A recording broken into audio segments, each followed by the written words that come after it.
Thank you very much. Thank you, Ben, Ruth, and Andres for bringing me here. First time to Africa, and certainly South Africa. So very nice to be here.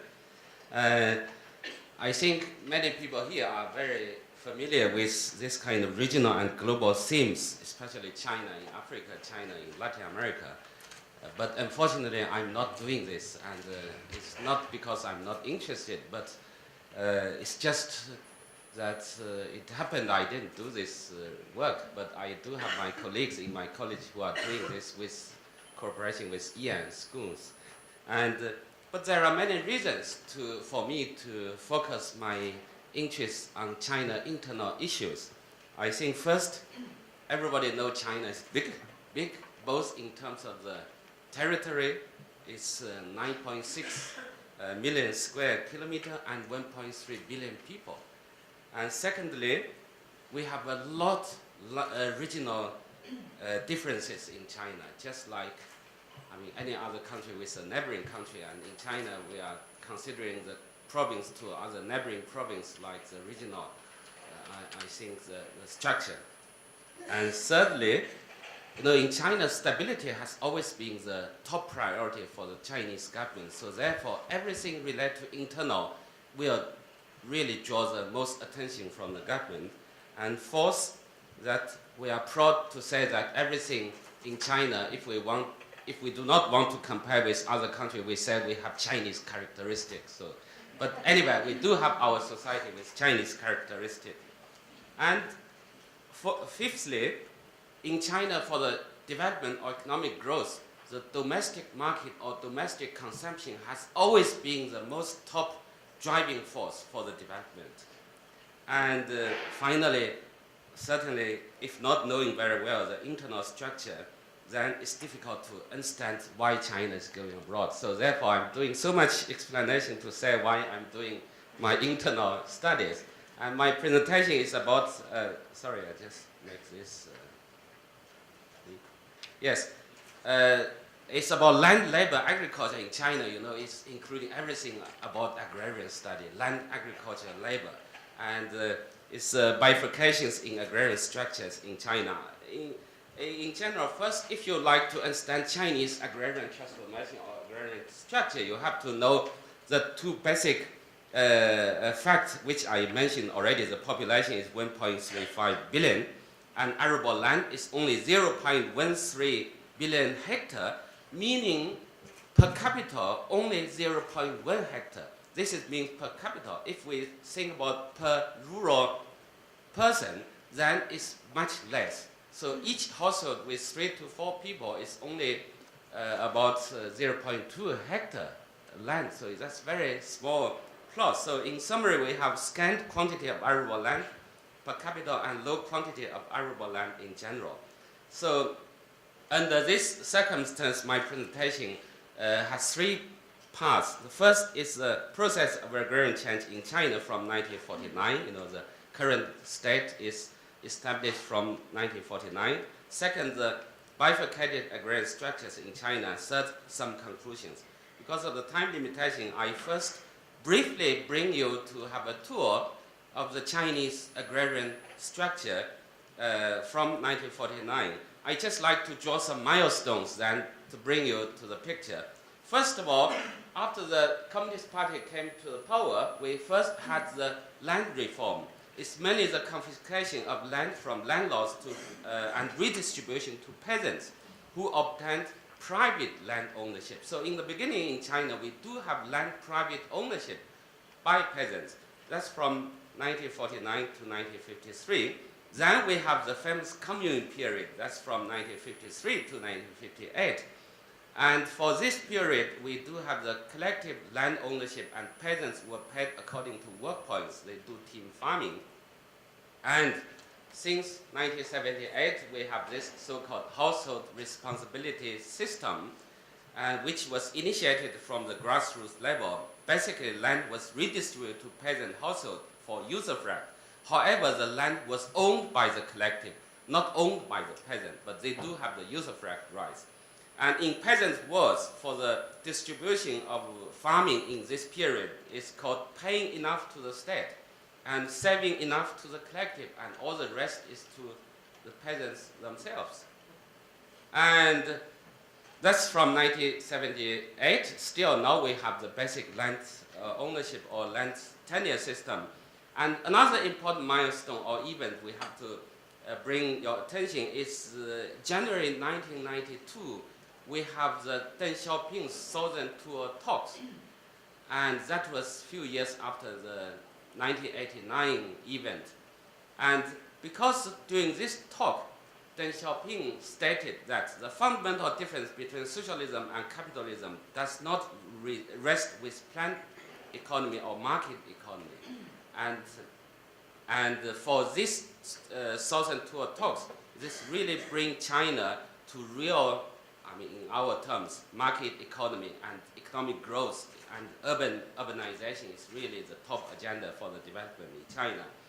And we have this very well-known slogan by Deng Xiaoping that means development is an unyielding principle. And therefore, we have very famous developmentalism in China now. And from 2005, since the rural issues really have been very sensitive and critical, that China also through some years development, they do have some revenue for supporting rural development. Therefore, since 2005, we have the so-called construction of new socialist countryside movement.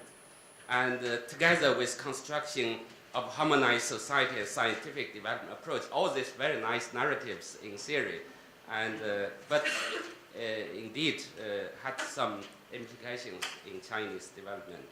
And since 2006, we have more frequently the terms on the official narratives like modern agriculture, everything modernized. That's modernization really has been the goal for Chinese government to pursue since 1960s till now.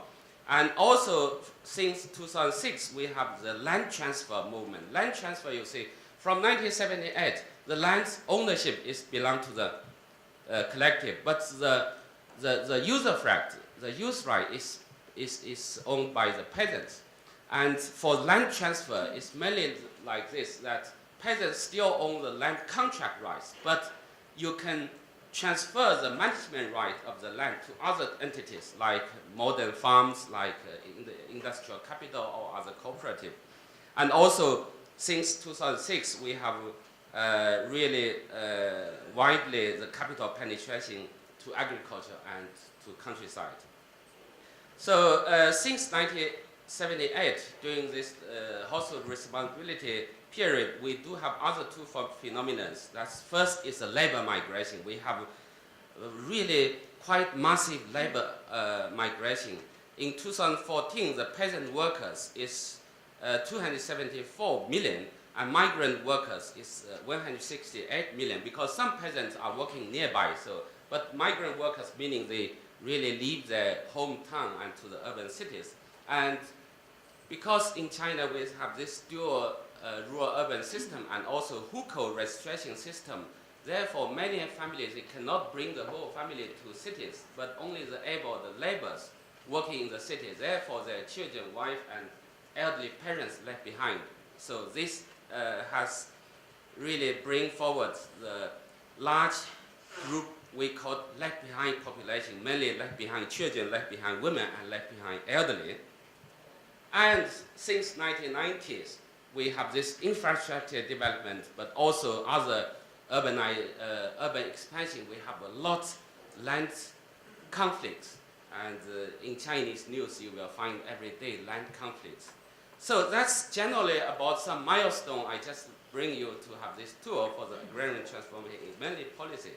And second of my presentation, I focus on the bifurcated agrarian structures in China. And first, I want to talk about land. I have mentioned the change of farmland tenure from 1949 or 50s, that in the land reform period, peasant private ownership, that's the land ownership, and individual management. And in the people's commune period, it's collective ownership and collective management. In the household responsibility system, it's collective ownership and individual contracts and management. And in land transfer, we have this collective ownership, individual contract, but management by others. And in China, for land, we have very special characteristic. That's the vagueness of land ownership. You know, we say land is owned by the collective, but who is the collective? And this is very important. Is really a merit or demerit of this vagueness of land ownership or not? I mean, people may have different interpretation. The second is vague idea towards who owns the land. And if we, there was a survey showing that around 57% of the people saying the rural land belongs to the central government, and 16% saying the rural land belongs to the village, and 13% saying the land belongs to the village production team. So the further implication of the vagueness of land, we think that we have to think, is everybody owns the land or nobody owns, or small group owns? And also the benefits from whom and the price for whom of the vagueness, you know. And for land, we see two contrasting features. First, from a lot of phenomena or the development, we see land is like a commodity. For instance, the land expropriation, urban expansion, increase and decrease balance policy, and land transfer. The revenue of local government relies heavily on the expropriation of land and dispossession. Peasants lost their land, and most essential means of production excluded. They are excluded in the allocation of different incomes of land. But on the other hand, you also see some phenomena that land is not like commodities, because land is too important for China, especially for food security. And we don't have pure land market at all in rural areas. And we do have this red line of 1.8 billion mu for grain production, meaning we can never go below this farmland level. And also, we have a lot of policy to stabilize the peasant farm land contract. And land also has been regarded as a kind of social security. I mean, from the official narrative that you see, we have this food security, the recent speech by Xi Jinping and also previous premier for the red line of 1.8 billion mu of arable land. So that's land. And if we think about labor, that we also find these contrasting features, that from the commune period as commune members and to peasants from 1978 to the household responsibility system, and then since 1990s we have a lot of migrant workers working in cities, and also their parents and wives and children left behind. And people call these are semi-proletarianized people because they do have some land at home, but they are not really purely workers, but they work in cities. So therefore, they are called peasant workers in China. We have a special term. And we do have a lot institutional setting and policy to encourage and lock them into the market and commodity economy. And also, since the 1978, since the reform, the whole China, the ideology has some change. The ideology, especially for young people, has a shift from collectivity to individuality. Meaning, like me, when I was born, when I was in primary school, I was very much cared for the societal interests or public interests. For instance, when we write composition in our school, we always finalize the composition with a sentence: we want to devote our life to the country development, to the Communist Party, to the whatever. But now, nobody is talking about this. Everybody is talking how successful you are in the market and how much, materialized benefits you can own. You know, that's really a kind of ideological shift. And on the other hand, you also see labor is not simply commodity. We see some migrants return to village when aged and unable to work in cities. You know, when they are disabled or when they are injured, and then they return to the rural areas.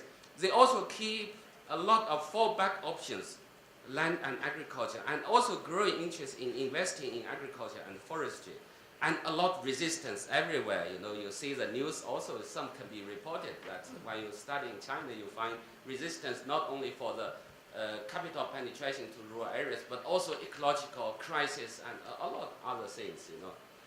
And like this is in a village we studied in Hebei province, that peasants are opening ditch in the hills, is creating for new land. It's really, sorry, this can't see very clearly. But it's very low productive hill land that they just open ditches for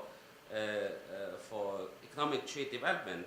And if we see another peasant in my study, in fact, in one paper I wrote, that he had really, in his life career, he has been trying to rent hill land and planting trees, planting walnuts, planting apricot, all the local economic trees.